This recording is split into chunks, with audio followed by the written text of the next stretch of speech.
হ'ব এইটো গৈ আছে 2 কেজিমান হ'ব এইটো হে ওলাই থাকে নে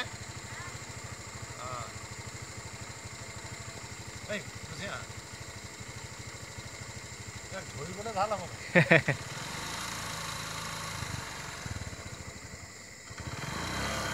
কি মাটিডোখৰ পালতহে গৈছে দেখিছে নাই এইটো ৰাস্তাই ৰাস্তাই গৈ আছে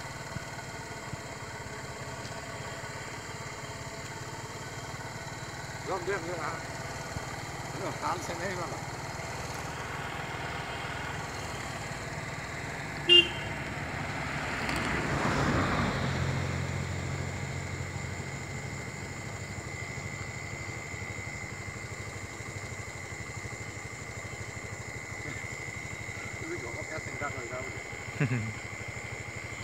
যাগে যা